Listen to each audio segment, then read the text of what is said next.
Jadi pada tanggal 5 Desember 2003, warga Malaysia ini digegerkan dengan sebuah berita ditemukannya mayat perempuan. Tepatnya di kondominium Puncak Prima, Sri Harta Mas, Malaysia. Setelah diidentifikasi, perempuan tersebut akhirnya diketahui bernama Norita Samsudin. Saat itu, umur Norita nih masih terbilang muda banget gengs, yaitu sekitar 22 tahun. Namun, di umurnya masih muda seperti itu ya, bisa dikatakan Norita ini sudah cukup mapan di dalam karirnya. Jadi, setelah Norita ini lulus dari Public University di Malaysia, dirinya langsung diterima kerja sebagai eksekutif pengurusan proyek di sebuah syarikat pembinaan di kota Petaling Jaya. Selain itu, ia ini juga dikenal sebagai model sekaligus GRO atau guest room officer di sebuah klub malam di daerah Damansara. Nah, kebayang dong, kalau jadi model sama GRO ini, berarti fisik dan cantiknya tuh kayak apa? Nah, jadi kerjaannya dari Norita ini emang double-double ya, gengs. Ada main job sama side jobnya. Yang mana hal tersebut memperlihatkan atau membuktikan kalau dia nih orang yang pekerja keras. Capek loh punya kerjaan double-double begitu. Satu aja kan kita kadang bikin stres ya. Tapi ya kalau kalian mau hidupnya mapan, terus bisa kaya begitu, jangan males-males lu, maunya santai-santai aja. Nah, pokoknya kita nih harus punya prinsip, kerja keras banting tulang, sampai tetangga lu mikir kalau lu itu pesugihan. Soalnya kan kalau dari pesugihan biasanya kayaknya tuh berlimpah-limpah ya. Nah, lanjut, menurut keterangannya nih, Norita itu menyewa sebuah apartemen di Puncak Prima tadi, dan di sana tuh dia tinggal bersama dua temannya, yang bernama Kenneth dan Azora. Jadi ini sistemnya mungkin kayak nyewa satu apartemen, satu unit, yang ada 2 atau 3 kamar gitu, terus bayarnya patungan biar murah. Nah, di hari itu, di tanggal 5 Desember 2003, pas subuh-subuh tuh, sekitar jam setengah 5 subuh, temannya si Kenneth dan Azora ini, ceritanya baru balik tuh mereka dari klub malam. Abis ajojing, dari pas masih di lorong nih, mereka udah ngerasain sesuatu yang aneh, yang lumayan mencurigakan. Karena mereka nih menyium ada bau semerbak yang gak enak banget. Menurut mereka sih baunya tuh kayak bau badan. Namun yang mereka pada saat itu nggak tahu itu baunya berasal dari unitnya mana. Soalnya kan di apartemen di lorong tuh banyak unit-unit kan. Mereka buru-buru aja buat buka pintu unitnya mereka. Tapi pas dibuka langsung nyes.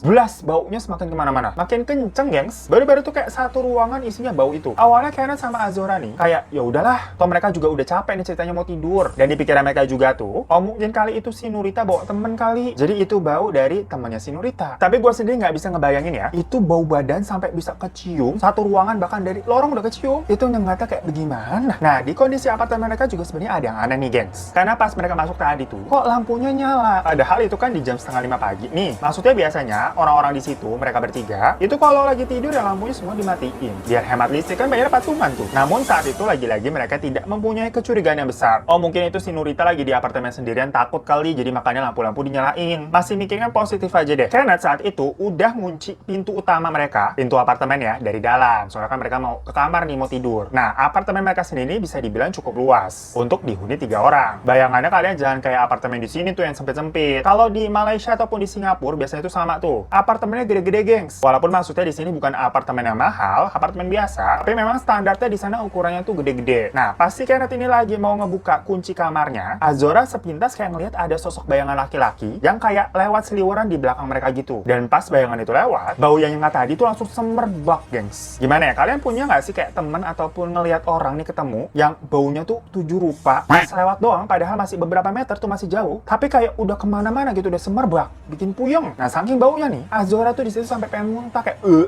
begitu. Nah, dia langsung nyala tuh ke Kenneth. Kenneth tuh ngerasa nggak? Tadi kayak ada yang lewat deh orang barusan. Terus Kennethnya bilang, ah enggak. Nah, karena Azora juga nggak begitu yakin sama apa yang dia lihat tadi. Soalnya kan cuman kayak perasaan sekelebat ada bayangan di belakangnya gitu kan. Akhirnya dia make sure lagi nih. Dicarilah itu sosok laki-laki di dalam apartemennya. Dia ke dapur nggak ada. Terus ke ruang tamu nggak ada. Ya pokoknya ke semua ruangan juga nggak ada. Nah, tapi anehnya, pintu depan tadi kan udah jelas-jelas sama si Kenneth kunci. Tahu-tahu itu posisinya kebuka dikit dong, guys. Dari situlah Azora nih yakin. Wah, bener nih tadi ada sosok laki-laki yang lewat terus dia keluar. Dan orang tersebut juga kayaknya diem-diem sengaja nggak nutup pintunya biar nggak menimbulkan suara. Soalnya kan kalau nutup pintu itu ada suara ceklek gitu kan. Pokoknya memang kesannya dia tuh kayak sengaja pergi ngendap-ngendap biar nggak ketahuan sama si Azora dan Kenneth. Tapi pertanyaannya, ngapain itu orang subuh-subuh di tempat mereka? Terus pakai acara diem-diem lagi? Ngendap-ngendap untuk pergi, itu maling apa bagaimana? Perasaan Azora udah nggak enak deh di situ. Rumpi deh dia langsung ngomong ke Kenneth. Akhirnya ini mereka berdua memutuskan untuk mencari Norita yang emang seharusnya kan dia di rumah tuh. Buat mastiin aja mau nanya nih, teman lo tadi ada yang dateng nggak? Apa gimana gitu lah. Sementara si Kenneth ini inisiatif aja. Dia langsung lah pergi ke pihak security apartemen buat ngelapor takutnya ada apa-apa lah. Sementara Azoranya ini ditinggal sendirian di apartemen tuh, sambil mau ke kamarnya Nurita. Nah, pas di depan kamar, Azora ngeliat kok pintu kamarnya kebuka sedikit ya. Padahal biasanya nih, Nurita tuh tipe-tipe yang orang kalau tidur kamarnya tuh harus ketutup. Nah, karena emang keadaannya pintunya udah kebuka sedikit, akhirnya Azora pelan-pelan buka pintunya. Terus dia nyalain lampu kamar. Jreng! Dia ngeliat kondisi kamarnya tuh udah bener-bener berantakan banget, gengs. Dan di sana dia melihat ada jasad Nurita yang terbaring udah nggak bernyawa, ditutup selimut sama sarung bantal. Teriaklah tuh si Azora kenceng banget. Ya shock banget lah pasti itu. Posisinya si Nurita nih saat itu ya tadi ketutup selimut sampai leher, terus kepalanya ditutup sama sarung bantal. Sama Azora dibuka lah. Ternyata saat itu Nurita posisinya tidak berbusana, badannya agak sedikit miring, tangan sama kakinya itu diikat pakai tali BH sama kabel juga, dan mulutnya disumpel pakai isian guling tuh yang kayak ada apa kapuk-kapuk gitulah. Kebayang nggak sih itu gemeternya si Azora ngelihat temen sekamarnya kayak begitu. Azora langsung lari nih nyari si Kenneth yang tadi pergi lapor ke security. Nah, pas di tengah jalan, maksudnya masih di lorong gitu, dia ngeliat ada laki-laki yang juga lagi jalan di sana. Gak tahu gimana kayaknya si Azora udah feeling jangan-jangan ini pria misterius yang tadi diam-diam keluar dari apartemen dan ngebunuh si Nurita. Azora disitu teriak spontan nih, "Bajingan, berhenti lo, pembunuh lo ya!" Gitu, gengs, berani amat ya. Tapi si pria misterius ini langsung buru-buru kabur, malah dia ketakutan. Nah, di situ Azora, Kenneth, dan pihak security langsung nyoba ngejar si pria itu. Namun ya sayangnya pria itu berhasil kabur.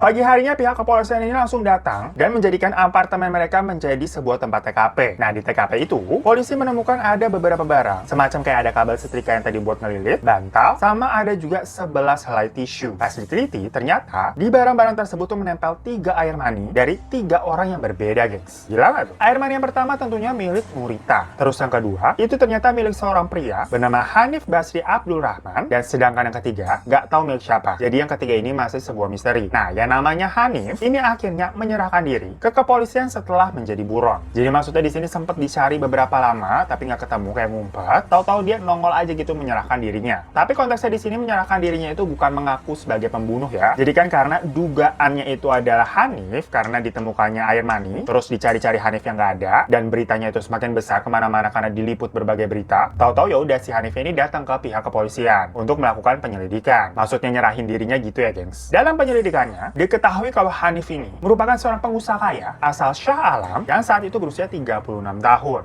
Jadi masih bisa dibilang muda lah untuk seorang pengusaha. Dan ternyata dia ini juga baru mengenal sosok Nurita itu sekitar 3 minggu sebelum pembunuhan itu terjadi. Jadi ya juga baru banget hitungannya. Pas kenalan, Hanif ini udah merasa kepincut. Dan katanya si Nuritanya pun juga suka sama si Hanif. Jadi akhirnya mereka ini dekat dan sering having fun. Atas dasar suka sama suka. Tapi memang konteksnya mereka ini nggak pacaran, gengs. Alias berhubungan tanpa status. Soalnya si Hanif ini sebenarnya udah punya istri. Duh, ribet nggak tuh? Menurut kabar yang beredar, Hanif ini memang sering bolak-balik ketemu Nurita. Dalam seminggu nih, Hanif tuh kira-kira bisa sekitar 2 kali lah ketemu. Jadi cukup intens juga nih hubungan mereka. Nah, akhirnya si Hanif ini dituntut oleh jaksa penuntut umum atas dugaan pembunuhan. Walaupun dia ya tetap tidak mengakui kalau dia yang membunuh Nurita. Namun tuntutan tersebut tentunya berdasarkan bukti yang memang ditemukan kayak tadi tuh salah satunya air mani. Dan juga waktu si Hanif ini menyerahkan dirinya ke kantor polisi, posisinya tuh dia tuh abis motong habis rambutnya sampai botak, terus juga motong kuku-kukunya. Jadi kesannya nih memang sebelumnya dia punya niatan buat apa ya, kayak ngilangin barang bukti gitu loh. Nah, kalau dalam kasus pembunuhan, itu biasanya kan memang ditanya motifnya apa. Saat itu, jaksa penuntut umum menduga kalau motif pembunuhan ini adalah faktor cembokir atau cemburu. Soalnya kan tadi ditemukan ada 3 air mani nih, yang satunya lagi tuh nggak tahu punya siapa. Jadi spekulasinya mungkin ini semacam cinta segitiga yang menimbulkan sebuah kecemburuan. Dan di saat persidangan, dihadirkanlah 4 orang saksi, gengs. 2 saksi pertama merupakan petugas keamanan dari apartemen, jadi pihak security-nya, yang memang bertugas pada malam itu. Menurut kesaksian mereka, Hanif memang datang sekitar pukul 1 pagi dan nggak pernah lagi kelihatan keluar dari apartemen. Tapi nggak lama kemudian setelah itu, 2 security ini mikir-mikir lagi, itu beneran Pak Hanif nggak ya?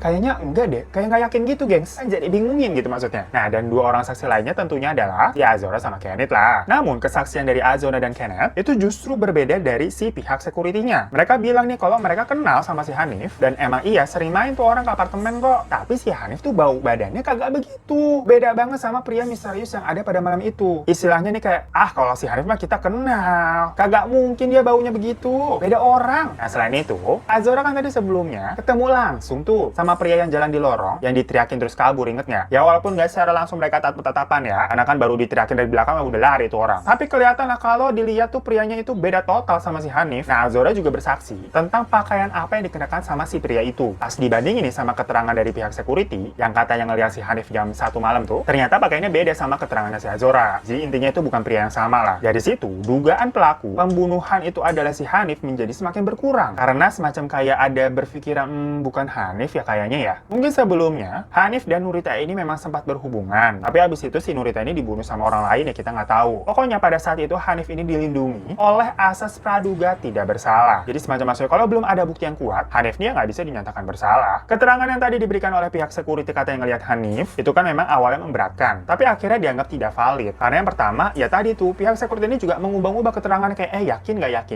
yakin begitu. Dan yang kedua, keterangan tersebut kan juga bukan merupakan kayak bukti langsung. Hanya semacam kesaksian yang nggak bisa dibuktikan. Jadi dianggapnya memang tidak kuat. Yang gue herankan itu apartemennya emang nggak ada CCTV-nya. Mungkin pada saat itu memang belum ada CCTV kali ya. Dan terlebih lagi, keterangan dari Azora dan Kenneth nih juga berbeda dari security tadi mengenai si baju prianya. Plus ada air mani dari orang ketiga yang belum diketahui ini punya siapa itu. Dan bisa jadi memang itu punyanya si pembunuh. By the way, dalam kasus ini juga masih belum dipastikan nih apakah Nurita dibunuh dulu baru berhubungan badan atau sebaliknya. Jadi nggak tahu urutannya yang mana yang benar. Namun yang pasti setelah diperiksa, korban ini meninggal karena mulutnya disumpel tuh tadi pakai isian guling yang mengakibatkan lidah korban itu terjepit dan menutup saluran pernafasan. Jadi sebenarnya Nurita ini meninggal karena kehabisan nafas, gengs. Dan pada akhirnya, walaupun kasus ini tuh gegernya tuh sama nih kayak kasusnya Jessica Mirna di sini, dan 11-12 juga mengenai asas praduga tak bersalah karena buktinya kurang kuat. Jessica kan gitu juga tuh. Namun di kasus Nurita ini, Hanif akhirnya dibebaskan, gengs. Oke, Jessica ditahan karena pada saat itu jaksa penuntut umum nggak bisa ngasih bukti yang kuat kalau memang Hanif lah orang yang harus bertanggung jawab atas kematiannya Nurita. Namun yang jelas dapat dipastikan kalau pembunuhnya ini merupakan orang yang Nurita kenal karena di situ nggak ada tanda-tanda orang masuk secara paksa. Namun ya siapa orangnya itu belum terungkap dan masih menjadi misteri hingga saat ini. So, itu tadi salah satu kasus kriminal di Malaysia yang terkenal banget. Yang mana kalau kita lihat lagi dari backgroundnya nih, itu tuh mirip-mirip sama kasusnya Jessica Mirna. Ya tentang masalah cemburu lah, percintaan lah, dan gak ada bukti yang kuat. Tapi kasusnya bikin geger satu negara. Jadi ya kalian harus hati-hati aja lah. Karena emang biasanya, orang yang bisa ngebukain kita nih orang-orang yang kita kenal juga. Selain itu, yang namanya perselingkuhan, itu banyak banget yang ujungnya jadi malapetaka. Ya gue tapi juga mohon maaf ya kalau ada salah kata. Dan kalian nih juga nih, kalau ada masalah jadi masukin ke hati, masukin aja ke kantong. Siapa tahu jadi duit. Dan thank you semua yang udah nonton, jangan lupa untuk klik subscribe di bawah buat kalian yang belum. Kalau kalian udah subscribe, terima kasih banyak udah support channel ini. Subscribe dong biar genap 800.000 subscribers. Dan juga jangan lupa follow Instagram gue @hirodadadivan. Sampai jumpa di kasus Missusting selanjutnya. Dadah!